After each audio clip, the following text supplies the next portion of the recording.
It's the magic of math here, and today we're talking line of best fit on a scatter plot.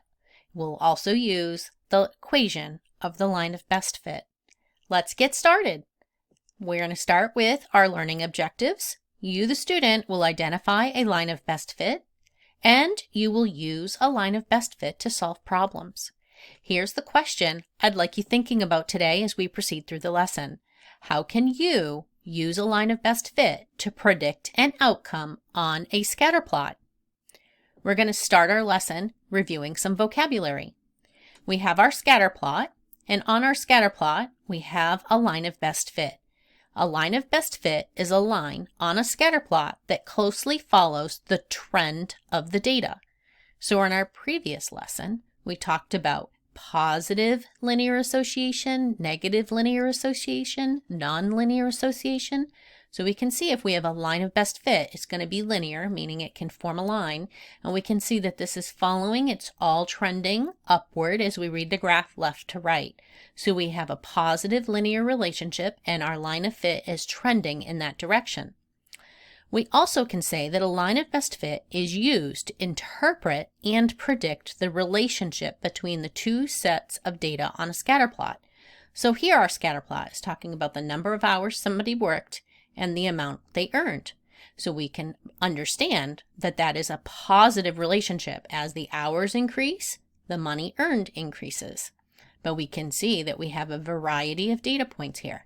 So it may have been collected from people working different jobs. So some people earn more per hour than others. Now we're going to talk about a line of best fit is a line that is a straight line drawn through as many points on a scatter plot as possible, while balancing an equal number of points above and below the line. So this is key as if you're asked to draw or identify a line of fit on a scatter plot, you want to have it trending with the data in the same direction that the trend of the data is going. And we talk about above. So we're going to look at the points above the line. Our goal is to have as many above as below. So here above we have approximately 4 data points. The others are pretty much on or very close to the line. And then we're going to look at the data points below the line. We can see that we have 1, 2, 3, 4. So this one worked out pretty close, that it was 4 above, 4 below, and the rest were pretty tight to the line. Sometimes you might have 6 above and 4 below. You just want to get as close as possible. So if you were drawing or creating this line on your own, this one passes through a few of the points. That isn't your goal. Your goal is to pass through the trend of the data. So it may not pass through any of the data points on the graph, and that's okay. Now it's your turn. I would like you to consider each of these 4 graphs and determine which graph shows the line of best fit for the data. Go ahead and pause the video and come back and hit play when you're ready. Welcome back. So let's review each. We're going to start with looking at graph A, and we can see that our line is trending in a different direction. Our data is trending in a negative linear fashion, and our line is trending in a positive linear fashion. So seeing as this line of fit is not trending with the data points, we're going to eliminate answer choice A. Looking at answer choice B, we can see that our line of fit that we have, all these data points are above the line. So our line of best fit is below most of the data points. So we're going to eliminate this answer. Answer choice C, we can see that our data is below our line of fit. So seeing as our line is above all those data points, we're going to eliminate this. There's not an equal balance above and below. Looking at answer choice D, we can see that we have a line that is trending with the data, and we have approximately as many data points above the line as we do below the line. We have an outlier here, but that's okay. We have a line that trends pretty much with the data. So answer choice D would be our best selection. Now let's talk about interpreting the equation of the line of best fit.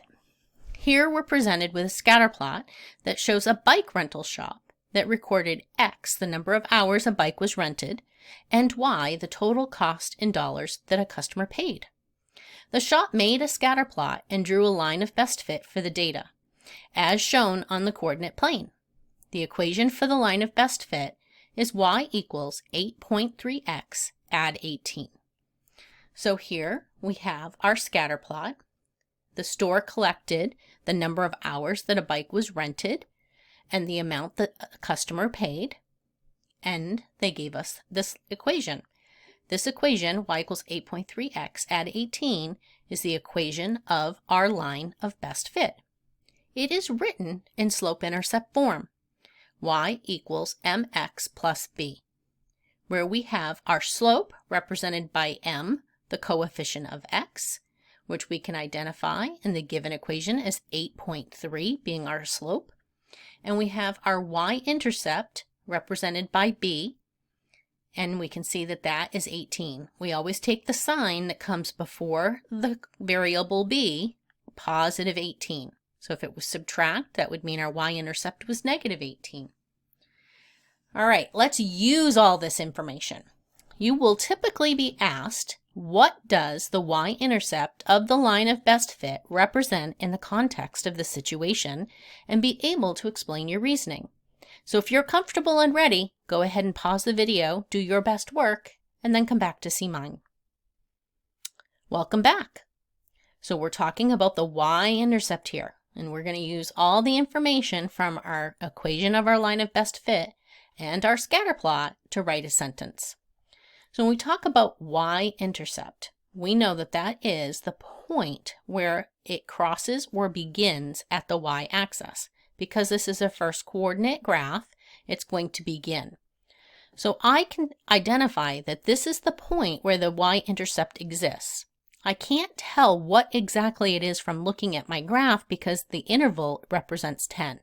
So I know that it's less than 20, but closer to 20 than 10. However, because I've been given the equation of our line of best fit, we can identify that our y-intercept is positive 18, and that makes sense looking at my graph. So when I take my y-intercept and write it as an ordered pair, we have 0, 18. So x equals 0, y equals 18, and there's my point on the graph. So this 0, 18 represents an ordered pair x comma y. We can see in this real-world problem that x is represented by hours and y is represented by total cost. So hours, cost. So now if we want to write a sentence, we're going to use our question and our graph. And we're going to read our graph from the title to the y-axis to the x-axis.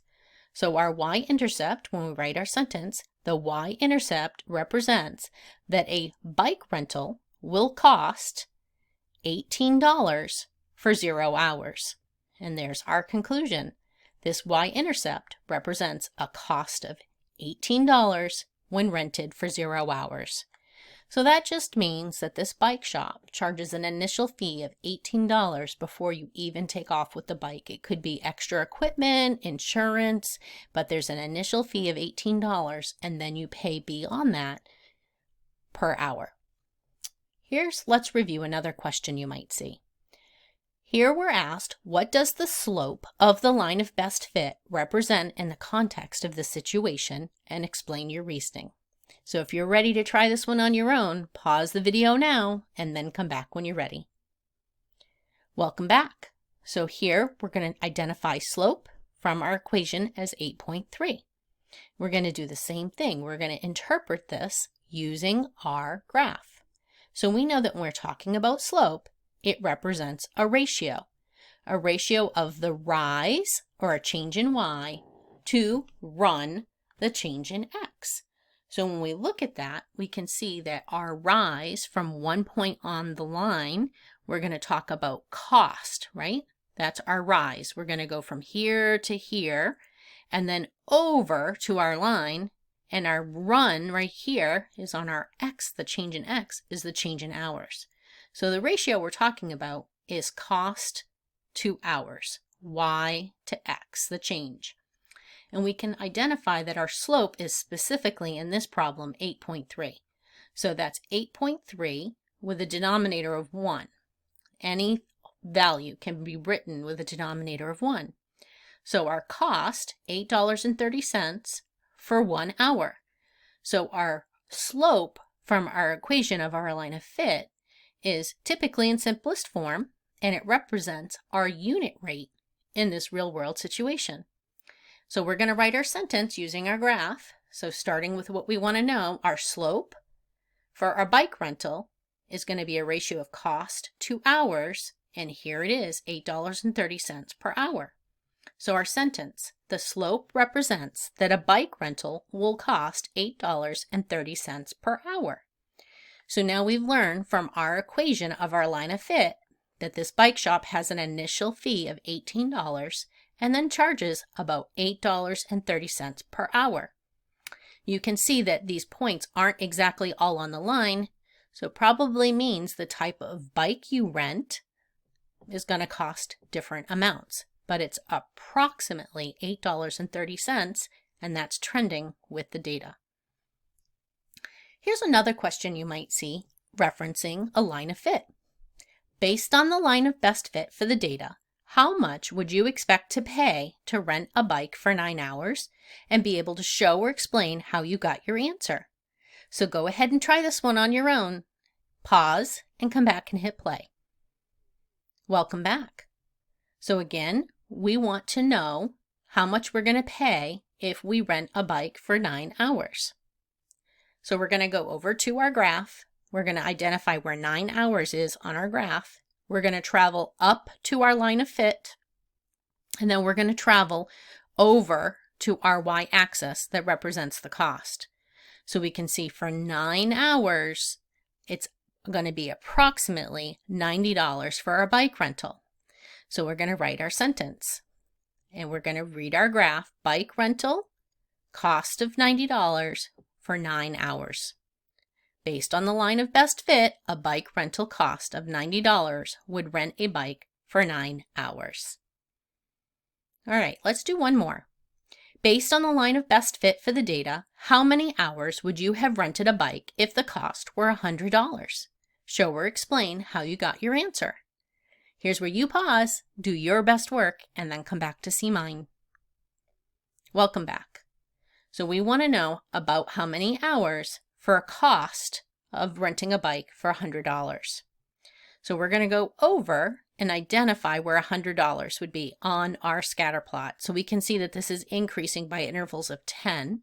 So 100 would be right about here. We're going to cross over to our line of fit, and now we're going to go down to the x-axis, and we can see we end up here, and this interval is increasing by 1. So here, this would be 10 hours. So again, reading, using our title, a bike rental with a total cost of $100 would be for about 10 hours. Now let's write our sentence. Based on the line of best fit, I can determine that a bike rental cost of $100 would allow for 10 hours. And there you have it. That is how we identify and use a line of best fit on a scatter plot. Thanks for joining me today at The Magic of Math, where we continue to master math one video at a time. I hope you'll subscribe and come back soon.